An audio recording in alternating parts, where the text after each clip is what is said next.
बहुत बहुत स्वागत है आपका और मॉर्निंग अपडेट आपके साथ लेके जुड़ चुके हैं क्योंकि कल का जो दिन था वो आईपीएल के लिहाज से बहुत ज़्यादा हैपनिंग था।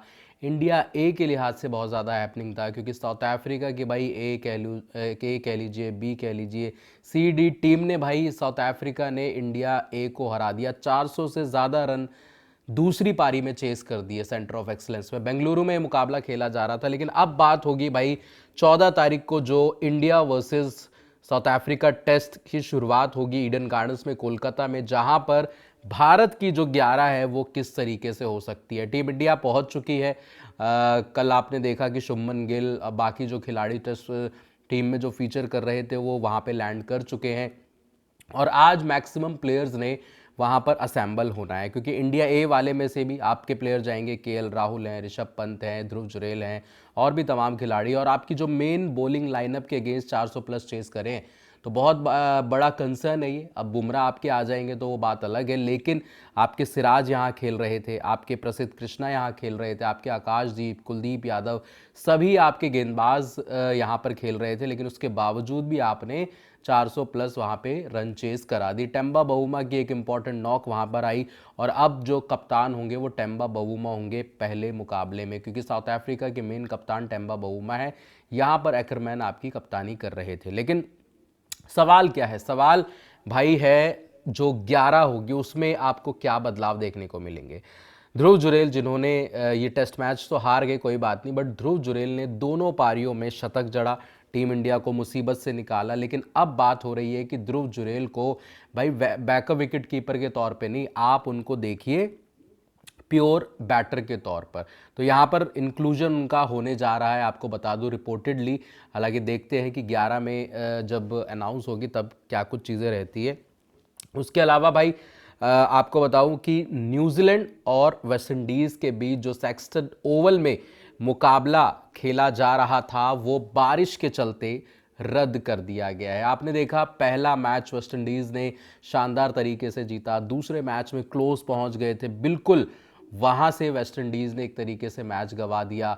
फिर तीसरे मैच में भी आपने देखा वेस्ट इंडीज़ ने क्लोज पहुंच के वो मैच गंवा दिया। तो 3 मैचेस हो चुके थे, 5 मैचों की ये सीरीज थी जिसमें एक मैच जो आज का था सेक्सन ओवल में वो रद्द कर दिया गया। कल भी मुकाबला था जहां पर आपने देखा कि वेस्ट इंडीज़ 19 ओवर तक पूरा पूरा गेम था, आखिरी ओवर में 12 रन चेस करने थे। रोमारियो शेफर्ड वहां पर थे और उससे पहले श्रिंगर जो थे वो आउट हो गए थे जेकब डफी की गेंद पर। लेकिन यहाँ पर अब जो चौथा मुकाबला था वो बारिश के चलते रद्द कर दिया गया है। सुबह से ही वहाँ पे बारिश हो रही थी और वेस्ट इंडीज़ की बैटिंग आई थी, 6.5 ओवर डल भी चुके थे, एक विकेट 38 रन के नुकसान पर हो चुका था वेस्ट इंडीज़ का। लेकिन बारिश जो थी वो रुकी नहीं, मतलब आना जाना उनका लगा रहा, बट बाद में एक बार ऐसी बारिश हुई कि वो रुकी ही नहीं। उसके बाद काफ़ी देर प्रयास किया, देर देखा कि भाई अब रुकेगी तब रुकेगी, ऐसा होगा वैसा होगा, लेकिन वो बारिश रुकी नहीं।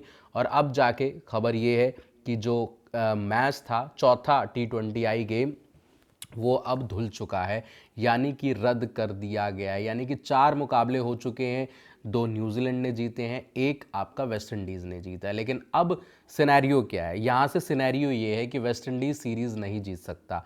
तो वेस्ट इंडीज़ का जो सीरीज़ जीतने का एक तरीके से सपना था वो तो ख़त्म हो गया। लेकिन हाँ, वेस्ट इंडीज़ ये सीरीज़ ड्रॉ ज़रूर करा सकता है। अगर ये मैच 5वां जो है वो अगर वेस्ट इंडीज़ जीत लेगा तो ये मैच ड्रॉ हो जाएगा 2-2 पर, क्योंकि एक तो रद्द हो गया आपका, तो 2-2 पर यहाँ पर ड्रॉ हो जाएगा। लेकिन अभी तक अगर खेल के लिहाज से देखें तो वेस्ट इंडीज़ को जो रेट कोई नहीं कर रहा था, वहाँ पर वेस्ट इंडीज़ ने अच्छी क्रिकेट खेली है, भले ही वो 2 मुकाबले करीब पहुँच के हार गए हों। आज 2 बदलाव हुए थे, मार्क चैपमैन इधर आ गए थे न्यूजीलैंड की टीम में, मिच हे की जगह। उनको कोई दिक्कत परेशानी थी, इलनेस थी, मतलब बीमार थे वो, जिसकी वजह से वो पिछले मैच में बीमार बाहर थे और अब इस मैच में वो आ गए थे मार्क चैपमैन और रॉस्टन चेज आ गए थे अकील हुसैन की जगह। तो यहाँ पर दोनों टीमों में एक एक बदलाव था, बट मैच हुआ ही नहीं।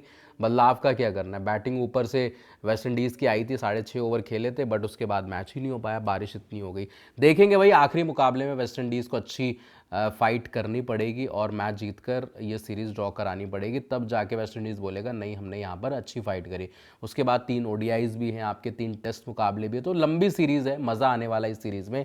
लेकिन इंडिया वाली सीरीज़ में भाई आकाश चोपड़ा, फॉर्मर इंडियन क्रिकेटर, उन्होंने बोला है कि भाई ध्रुव जुरेल को 11 में जगह मिलनी चाहिए। ध्रुव जुरेल को 11 में जगह कैसे मिलेगी भाई? अब आपके देखो ऊपर केएल राहुल, यशस्वी जायसवाल, नीचे नंबर 3 पे साई सुदर्शन है, ऋषभ पंत खेलते हैं, तो भाई मिडिल ऑर्डर में तो मुश्किल है। लेकिन साई को लेकर खबरें ये आ रही थी कि उनको ड्रॉप किया जा सकता है, लेकिन अब जो आकाश चोपड़ा है उन्होंने बोला है कि साई को ड्रॉप नहीं करना चाहिए। नीतीश रेड्डी जो आपके एक फास्ट बॉलिंग ऑलराउंडर है, उनको आप हटा के इंडियन कंडीशन में आपको उनकी ज़्यादा ज़रूरत पड़ेगी नहीं। आपके जड्डू और ये वॉशी आपके निकाल देंगे, तो आप उनको हटा के यहाँ पर जो है अपना क्या नाम जो है ध्रुव जुरेल को बैटिंग के लिए डाल सकते हैं। तो ये एक विकल्प बन सकता है 11 में। अदरवाइज साई सुदर्शन को अभी ड्रॉप नहीं किया जाएगा। हाँ, आने वाले टाइम में आप ये बोल सकते हैं कि साई सुदर्शन ने अच्छी परफॉर्मेंसेस नहीं दी, उनके बल्ले से रन्स नहीं आए, क्योंकि बहुत ज़्यादा डिसअपॉइंट किया है बैटिंग से साई सुदर्शन ने। तो ये एक मसला है टीम इंडिया के साथ। लेकिन अब जो है साई सुदर्शन अगर ड्रॉप होते हैं, मतलब पहले मैच में तो उनको मौका मिलेगा, अगर दूसरे मैच में भी रन्स नहीं आते तो ड्रॉप करके नंबर 3 पे आप जुरेल को एज प्योर बैटर वहाँ पर खिला सकते हैं। ऋषभ पंत की वापसी से स्ट्रांग हो गई है टीम।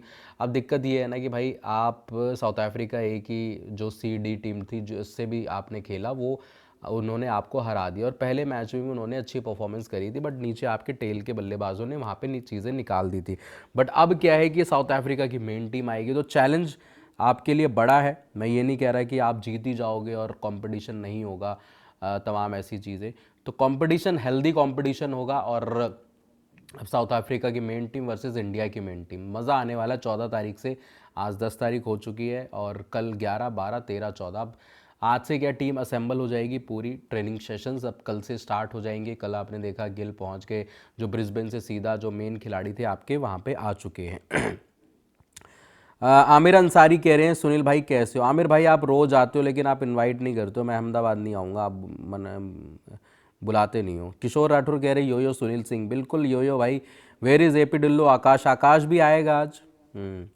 जीएच पुजारा कह रहे सुनील ओपी से ज़बरदस्त फाइट देगी दोनों टेस्ट में। हाँ बिल्कुल भाई, मैं चाहता हूँ यार फाइट हो। देखो, जब आप अपनी कंडीशन में अपने सब कॉन्टिनेंट में खेलते हो ना, इंडिया को लगता है यार कोई नहीं हरा पाएगा। न्यूजीलैंड रगड़ के चली गई थी, आपको याद हो, 3-0 से। तो जो साउथ अफ्रीका की टीम है वो अच्छी टीम है और हैवी साइड है, WTC चैंपियन है भाई, कोई हल्के में नहीं ले रहे उनको। जीएच पुजारा कह रहे हैं Ahmedabad Calcutta confirm as venue semifinal. बिल्कुल भाई, सेमीफाइनल के लिए आपका हो चुका है। आपका जो है फाइनल आपका अहमदाबाद में होगा, सेमीफाइनल आपका इधर होगा कलकत्ता, है ना। सॉरी। जुरेल कहाँ खेल रहा है? टीवी में नहीं यार। जुरेल श्रेया जी, जो जुरेल है वो अभी India A versus South Africa A के मुकाबले चल रहे थे, उसमें खेल रहा था जुरेल, है ना।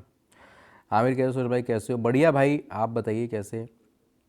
नीलेश तिवारी कह रहे सुनील भैया गुड मॉर्निंग, ठंडी स्टार्ट हो गई है, कल मेरा बर्थडे है। नीलेश भाई को आज ही बर्थडे की ढेरों शुभकामनाएं गेम चेंजर्स की तरफ से, पूरी फैमिली की तरफ से आपको एडवांस में। नीलेश भाई बहुत बहुत जन्मदिन मुबारक हो, और कल भी आपको विश करेंगे, ऐसी बात नहीं है। संजू ट्रेड क्या सच है सुनील भाई?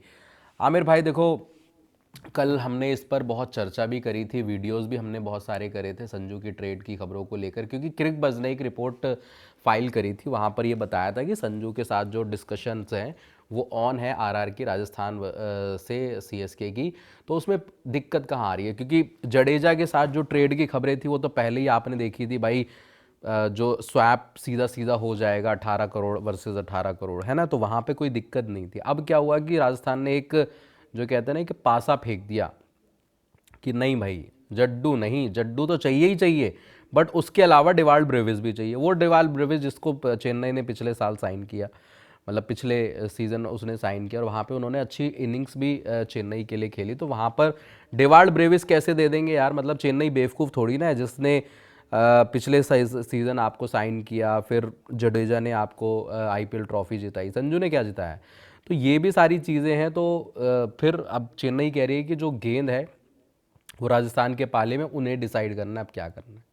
हम तो डिवाल्ड ब्रेविस नहीं देने वाले, संजू के साथ करना है, ओ सॉरी जडेजा के साथ करना है तो बताओ। अब जडेजा को भी फैंस लेके नाराज़ हो गए चेन्नई के कि जडेजा को क्यों देना है भाई। फिर बात आई कि सैम करन के साथ उनका वो होने वाला ट्रेड। तो बहुत सारी खबरें हैं, अब क्या सच है क्या नहीं वो तो बाद में पता लगेगा।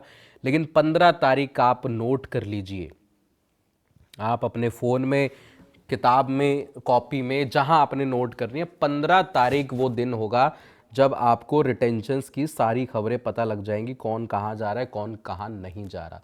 कल अब क्या हुआ, नीतीश राणा जो है ना, नीतीश राणा राजस्थान के, पहले केकेआर के थे, उन्होंने कल एक जर्सी पहनी, गाड़ी में कहीं जा रहे होंगे भाई, पर्पल टी शर्ट पहन के उन्होंने एक दिल सा इमोजी बनाया।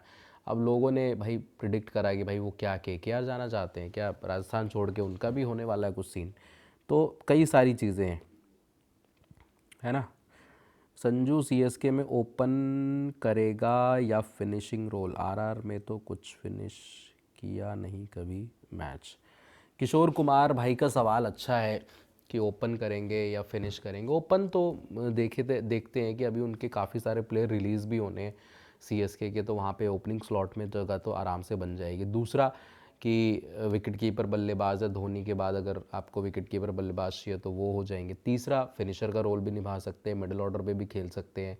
तो संजू के साथ वैसी कोई दिक्कत नहीं है। संजू के साथ एक दिक्कत है कि भाई आपका जो चेन्नई के जो होम ग्राउंड है ना चेपॉक, वहाँ पर संजू के जो आंकड़े हैं वो बेहद डरा देने वाले आंकड़े। 12-13 की एवरेज है बाय द वे, आपको बता दो 100 का स्ट्राइक रेट है। तो ऐसे स्ट्राइक रेट से, ऐसे एवरेज से आप वहाँ पर नहीं सस्टेन कर सकते। तो ये बड़ा कंसर्न है संजू के साथ आईपीएल में, है ना। सर केकेआर ने ट्रेड किया है कुछ या अभी तो नहीं किया है। देखो देखो मैं आपको झूठ क्यों बोलूँ, अभी कुछ ट्रेड वगैरह की खबरें नहीं है केकेआर से, बट जैसी होंगी आपको पता लग जाए। आमिर अंसारी क्या है कि एम एस धोनी का ये लास्ट आईपीएल है, अगर नहीं जीता सीएसके तो रिटायर। भाई देखो, जीते चाहे ना जीते, है ना, वो एक बात अलग है, लेकिन एम एस धोनी का ये लास्ट है, मुझे भी ऐसा लग रहा है। बाकी कल बद्रीनाथ जी का ट्वीट भी आपने शायद से देखा होगा गेम चेंजर्स पर, वहाँ पे उन्होंने किया कि लास्ट आईपीएल ये है वो है। तो खेल रहे हैं ये तो कंफर्म हो चुका है, बट लास्ट है नहीं है, उनका हर सीज़न लास्ट ही लगता है। परफॉर्मेंस आ जाती है, टीम अच्छा करती है नहीं करती, वो डिपेंड करता है आगे।